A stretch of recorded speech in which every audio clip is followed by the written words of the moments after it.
Kaunti lamang ang sinasabi ng Biblia tungkol sa pagkabata ni Jesus. Sa katunayan, 2 kwento lamang ang binabanggit kapwa matatagpuan sa Ebanghelyo ni Lucas. Isa sa kanyang kapanganakan at ang isa nang siya'y 12 taong gulang sa templo.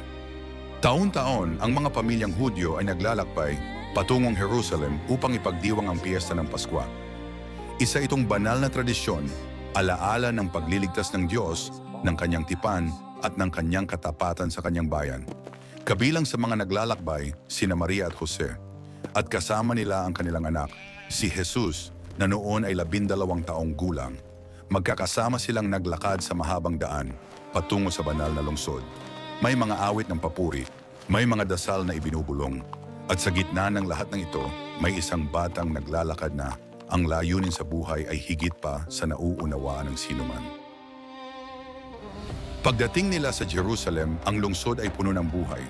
Ang mga lansangan ay siksik sa mga mananamba, ang mga pari ay naghahanda sa templo, at ang ingay ng kapistahan ay umaalingaw-ngaw sa bawat sulok.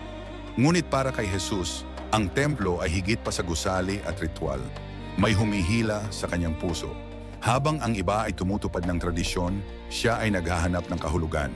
Habang ang iba ay nakikinig dahil sa kaugalian, siya ay nakikinig dahil sa pananabik sa katotohanan, sa karunungan sa kanyang ama.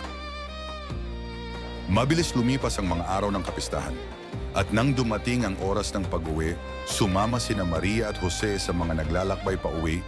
Iniisip na si Jesus ay kasama ng kanilang mga kamag-anak at kakilala. Ngunit nang sumapit ang gabi at nagsimulang huminto ang mga tao upang magpahinga, isang nakababahalang katotohanan ang unti-unting lumitaw. Wala si Jesus. Sa una, may pagkalito. Pagkatapos, pag-aalala. At sa huli, takot. Hinahanap nila siya sa gitna ng mga tao. Tinatawag ang kanyang pangalan, ngunit walang sumasagot. Kaya't bumalik sila sa Jerusalem.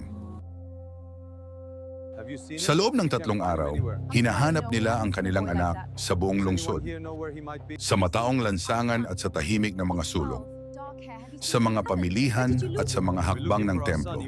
Habang lumilipas ang bawat oras, lalo ring bumibigat ang kanilang pangamba. Takot ng isang ina, pagkabalisa ng isang ama, at ang katahimikan ng hindi alam kung nasa ng iyong anak. Hanggang sa muli silang pumasok sa templo. At doon, sa gitna ng mga guro ng kautusan, natagpuan nila siya. Nakaupo si Jesus kasama ng matatandang guro, nakikinig, nagtatanong, at nagsasalita ng may karunungang lampas sa kanyang edad. Namangha ang mga guro, hindi lamang sa kanyang mga sagot, kundi sa lalim ng kanyang pagkaunawa. Hindi siya karaniwang bata. Nang makita siya ni Maria, dumating ang ginhawa, ngunit kasabay nito ang sakit. Anak, bakit mo ito ginawa sa amin? Kami ng iyong ama ay lubhang nag-aalala sa paghahanap sa iyo. Tumingin si Jesus sa kanya, hindi may pagsuway kundi may katahimikan at katiyakan. Bakit ninyo ako hinanap? Hindi ba ninyo alam na ako ay dapat nasa bahay ng aking ama? Hindi nila lubos na naunawaan ang kanyang sinabi. Paano nga ba nila mauunawaan? Sumama si Jesus sa kanila pauwi sa Nazareth. Siya ay naging masunurin, tahimik ang kanyang pamumuhay, at siya ay lumaki. Lumaki siya sa karunungan, sa pangangatawan, at sa biyaya ng Diyos at ng mga tao. Ang mundo ay nakakita lamang ng anak ng isang karpintero, ngunit nakita ng langit ang simula ng kaligtasan. Hindi lubos na naunawaan ni Maria at Jose ang lahat ng nangyari, ngunit sila ay nagtiwala. Ang pananampalataya ay hindi laging may kasamang malinaw na sagot.